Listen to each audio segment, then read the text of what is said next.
J'en ai vraiment marre de cette hypocrisie globale et politique qui est en réalité une vraie acceptation du phénomène des violences sexuelles, y compris sur enfants.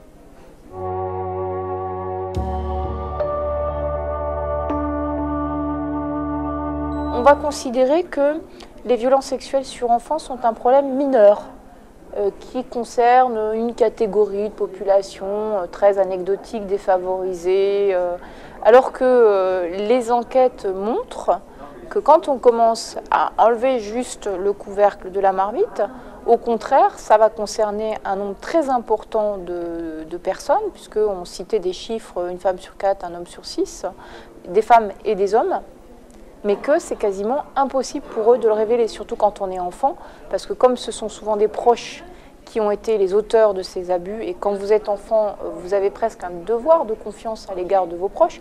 Quand on dit aux enfants, vous devez témoigner, mais c'est impossible.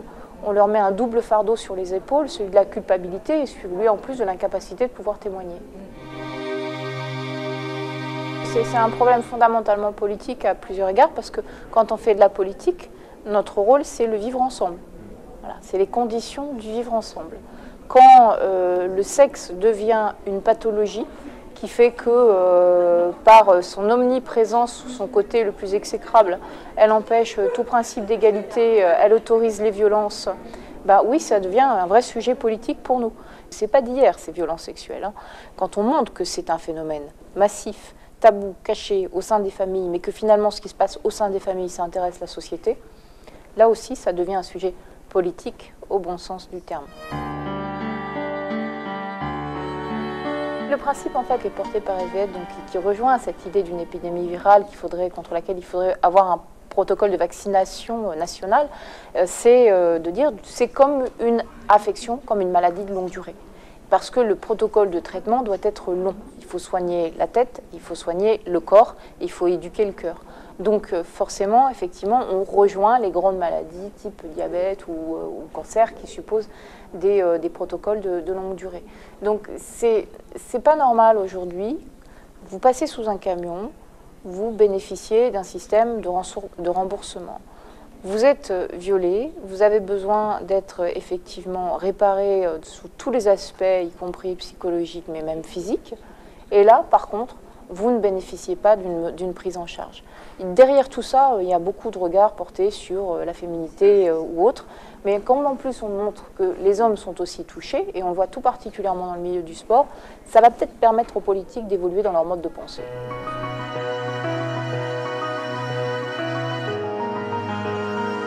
C'est vraiment aujourd'hui pour nos sociétés occidentales un vrai problème de société.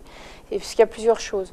Il y a la banalisation des codes de la pornographie qu'on va retrouver dans les jeux vidéo, les clips vidéo, les dessins animés, les poupées. On montre dans le rapport effectivement qu'il y a une très grande banalisation de ces codes de la pornographie qui font que chez les plus jeunes, d'une part, on montre une image de la petite fille ou de la femme qui est très soumise et qui est uniquement basée sur son apparence, et une image du petit garçon, parce qu'il y a le corollaire de la fille, hein, il y a le petit garçon ou l'homme qui lui est hyper dominant, voire violent, et qui a tous les pouvoirs.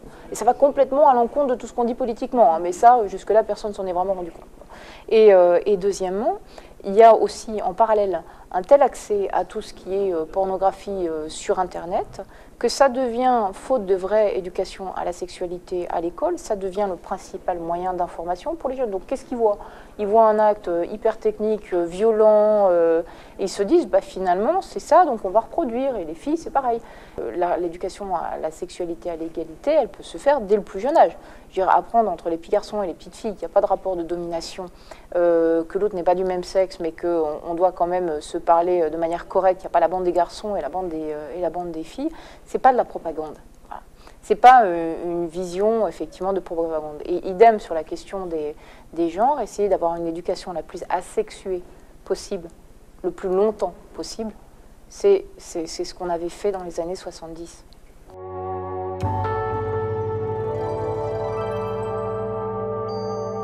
Ça ne peut pas être les parents qui le font parce qu'il y a la question de l'inceste au sein de la famille. Donc ça peut être des pères, ça peut être des membres plus éloignés de la famille qui en parlent, mais c'est quand même très difficile parce qu'il y a vraiment cette barrière infranchissable et qui existe dans toutes les civilisations de l'inceste. Donc ça doit être des acteurs tiers de confiance Et c'est pour ça que les associations qui peuvent intervenir dans le cadre scolaire, les infirmières, les médecins, la médecine scolaire, c'est un cadre extrêmement important et c'est justement celui sur lequel on s'appuie plus. Moi, mon mandat, il s'arrête en 2017 au Sénat. Donc, mon seule échéance aujourd'hui tenable, parce que la réélection n'est jamais garantie, c'est 2017. Donc, il faut que d'ici 2017, on ait modifié l'imprescriptibilité de tout ce qui est violence sexuelle pour obtenir qu'on ne soit plus dans cette situation idiote où quand on réalise effectivement qu'on a été violé ou abusé sexuellement, bah, c'est trop tard et donc l'auteur lui continue à se promener tranquillement. Donc l'imprescriptibilité, réinscrire l'inceste dans la loi et dans le code pénal puisque l'inceste n'est plus inscrit dans le code pénal et puis ensuite effectivement adapter tout ce qu'on peut adapter.